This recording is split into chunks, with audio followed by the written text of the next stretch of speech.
Okay, so I am Seth, and this is my camping experience.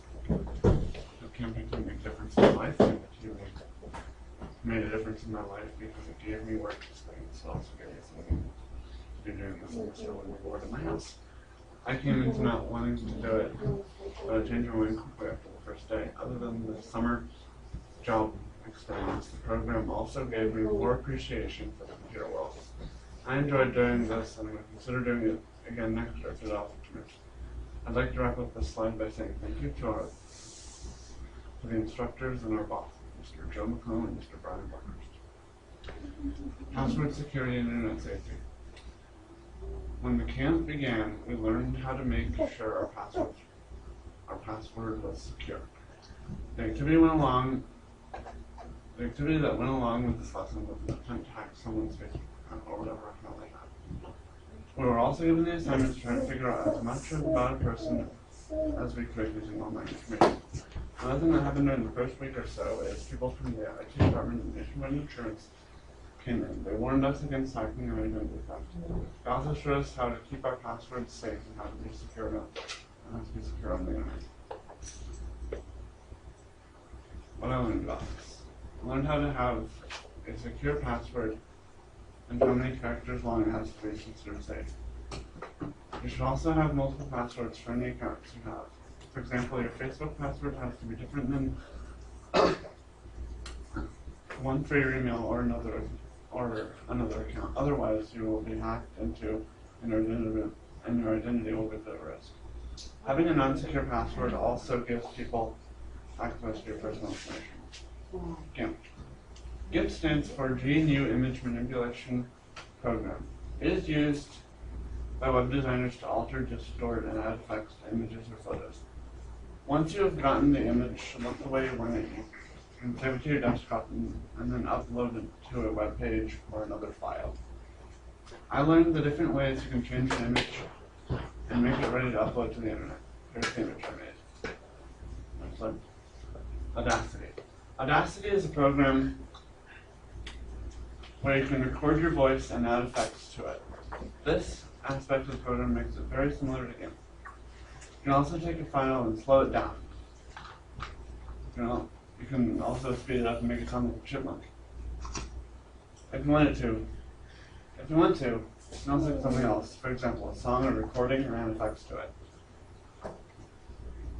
What I learned from this. I learned how to make an audio recording of me or something else put on the internet. I couldn't think of anything to say, so Mr. McComb recorded himself saying, "Hello, how are you doing today?" I took his recording and cut it down to just the hello part. Movie Maker. You can probably tell that Movie Maker is a program that allows you to make movies using webcam. Mr. McComb and Mr. Buckhurst gave us the assignment of conducting an interview with someone in the room. I ended up interviewing Mr. McComb though, so I didn't figure out who else to talk to. Difficulties and what I learned. The only difficulty I had with Movie Maker was that I couldn't get the sound to work. Both instructors helped me make it so I can hear. Helped me to make it so I could hear my voice. Another difficulty was finding someone to interview. That's why I ended up interviewing Mr. McComb. I learned how to make movies using webcam and how to web design and blogging. In this part of the program, we learned how to work on coding to create a website for a superhero. I chose to do mine Superman. Later that week, we learned how to create a blog using WordPress. I had the idea of mine, which is about the Olympic Games, going around in my head for a while before the program began. What I learned.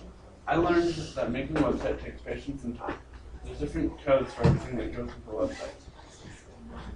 With this part of the web design part of the program, I learned about the different codes and programming tools needed to make the website look the way we wanted to. For me, the blogging part was a lot easier than the website. I'm actually going on and continuing with mine.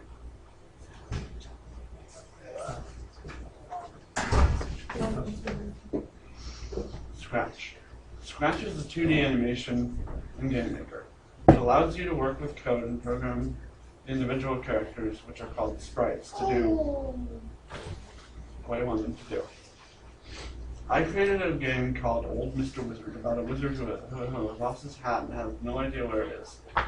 He has to look for it by going around the castle and collecting keys for points. He must answer the questions to go on to the next level in the game. With Scratch, I learned how to work with code and programming. It has to go in specific order though, otherwise the game won't work correctly. This is just the screenshots and code from the game. Sample code there. Alice and Storytelling Alice. Alice is a 3D animation program. What you do is you take characters and insert them into a world that you have created for them. You can also make them do various things in that world using coding. This is one of the program similarities to Scratch. Storytelling Alice is another 3D program that uses code. Mr. Barker is an example for us before we could go on to make our own animations. I made a James Bond style animation called Dr. Doctor, I think I'm a secret agent.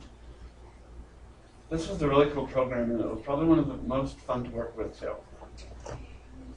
What I learned more about coding and using programming. I also learned the different ways you can put things in order to make the animation move. You have to do this in order for the animation to look right. If you don't, the characters may lose a limb or two. Don't worry though, it's only a flesh wound. App Inventor. App Inventor is a program where you can create an app and potentially sell it on the market for Android phones. I created an app that was a quiz about the US government. I made the questions very difficult and gave the user 3 options for the answer. The codes were made using a part of the program called the blocks editor. This puts the codes in order, in the order you want each of the functions to go when the app is running. What I learned more about coding and programming. I also learned the different ways you can code something. It's really easy once you know what to do and how to work with the program a little bit.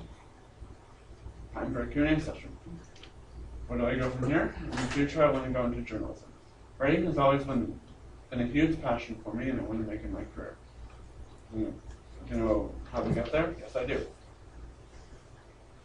The first thing I need to do to begin my career is to go to journalism school. I also need to get my articles and other writings published.